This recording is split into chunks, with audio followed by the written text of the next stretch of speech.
ఈ టర్మే కాదు మరో 5 ఏళ్లు కాంగ్రెస్ పవర్లో ఉంటుందని తానే సీఎంగా ఉంటా దానికో లెక్కుంది. ఇది రాసి పెట్టుకో కేసీఆర్ అంటూ పదే పదే కామెంట్స్ చేస్తున్నారు సీఎం రేవంత్. 10 ఏళ్లు తానే సీఎం అని చెబుతున్న రేవంత్ ధీమాకు కారణం అదేనా?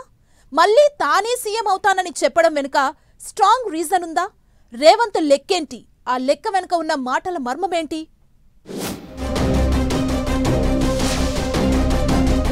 కేసీఆర్ రాసి పెట్టుకో 10 ఏళ్లు తానే సీఎం అంటున్న రేవంత్ 2034 వరకు తానే ముఖ్యమంత్రిగా ఉంటానంటూ కామెంట్స్.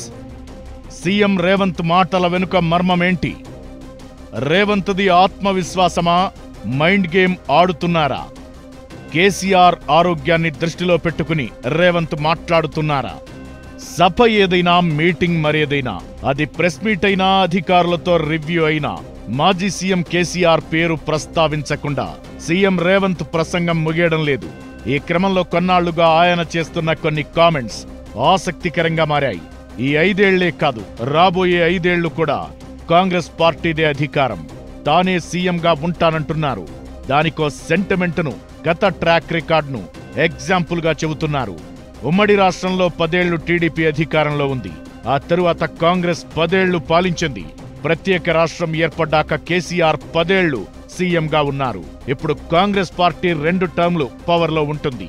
తానే సీఎంగా ఉంటానంటూ చెప్పుకొస్తున్నారు సీఎం రేవంత్ రెడ్డి. అయితే ముఖ్యమంత్రి వ్యాఖ్యలు కేవలం సెంటిమెంట్ బేస్ గానే చూడాలా, లేక జనం మూడ్ను తమ వైపుకు తిప్పుకునేలా స్కెచ్ వేస్తున్నారా అన్నది చర్చనీయాంశంగా మారింది. గత చరిత్రను ప్రజల ముందు పెట్టడం ద్వారా మళ్లీ కాంగ్రెస్సే అధికారంలోకి వస్తుందా అనే చర్చను తీసుకురావాలనేది రేవంత్ ప్లాన్ అని అంటున్నారు. దాంతో ప్రభుత్వ ఫెయిల్యూర్స్, అపోజిషన్ విమర్శలు ఇవన్నింటికంటే తానే మళ్లీ సీఎం అవుతానన్న టాక్ జనాల్లోకి వెళ్లేలా వ్యూహరచన చేస్తున్నారట. గత ఎన్నికలకు ముందు కాంగ్రెస్ పవర్లోకి రాబోతుందన్న ప్రచారంతోనే న్యూట్రల్ ఓటర్స్ అంతా కాంగ్రెస్ వైపు మళ్లారన్న చర్చ ఉంది. ఇప్పుడు కూడా అదే స్ట్రాటజీని ప్లే చేస్తున్నారన్న గుసగుసలు వినిపిస్తున్నాయి. గత అసెంబ్లీ ఎన్నికల్లో కాంగ్రెస్ అధికారంలోకి రాగా బీఆర్ఎస్ సెకండ్ ప్లేస్ లో నిలిచింది. బీజేపీ 3వ స్థానానికి పరిమితమైంది. ఇదే తరహాలో వచ్చే ఎన్నికల్లోనూ కాంగ్రెస్ కు గట్టి పోటీ ఇచ్చేది మళ్లీ బీఆర్ఎస్సేనని సీఎం రేవంత్ రెడ్డి భావిస్తున్నారట. మొన్నటి ఎన్నికల్లో బీఆర్ఎస్ 39 స్థానాల్లో గెలుపొందింది. మరో 10 నుంచి 15 స్థానాల్లో స్వల్ప ఓట్ల తేడాతో ఓటమి పాలైంది.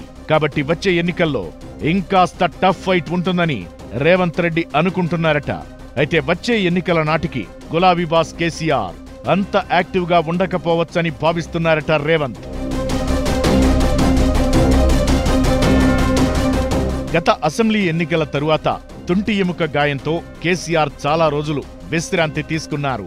ఆ తరువాత కూడా వయసు రీత్యా వచ్చిన అనారోగ్యం కారణంగా ఎక్కువగా రెస్ట్లోనే ఉంటున్నారు. దీంతో వచ్చే ఎన్నికల్లో కూడా కేసీఆర్ అంత యాక్టివ్ గా ఉండకపోవచ్చని సన్నిహితులతో సీఎం రేవంత్ రెడ్డి అంటున్నారట. కేసీఆర్ బరిలో లేకుంటే కేటీఆర్ ను ఎదుర్కోవడం పెద్ద కష్టమేమీ కాదన్నది రేవంత్ అంచనా అంటున్నారు. కేసీఆర్ యాక్టివ్ గా లేకపోతే వచ్చే ఎన్నికల్లో గెలవగలమనే లెక్కతోనే రేవంత్ ఇలా మాట్లాడుతున్నారన్న చర్చ జరుగుతోంది. ఈ క్రమంలోనే రెండోసారి కూడా కాంగ్రెస్ అధికారంలోకి వస్తుందని, తాను మళ్లీ ముఖ్యమంత్రి అవుతానని రేవంత్ రెడ్డి సన్నిహితుల దగ్గర ప్రస్తావించడమే కాదు, పబ్లిక్ మీటింగుల్లోనూ ఓపెన్ గానే చెప్పేస్తున్నారు. గత అసెంబ్లీ ఎన్నికల్లో కేసీఆర్ దాదాపు 90 నియోజకవర్గాల్లో సభలు పెట్టి ఎన్నికల ప్రచారం చేశారు. ఇప్పుడు ఆయన అనారోగ్యం దృష్ట్యా వచ్చే ఎన్నికల నాటికి అంతే యాక్టివ్ గా పబ్లిక్ మీటింగుల్లో పాల్గొనకపోవచ్చని అంచనా వేస్తున్నారట. ఇక కేటీఆర్, హరీష్ రావును ఇద్దరిని వారి నియోజకవర్గాల్లోనే టైట్ చేస్తే కాంగ్రెస్ గెలుపు ఈజీ అవుతుందని లెక్కలు వేసుకుంటున్నారట సీఎం రేవంత్.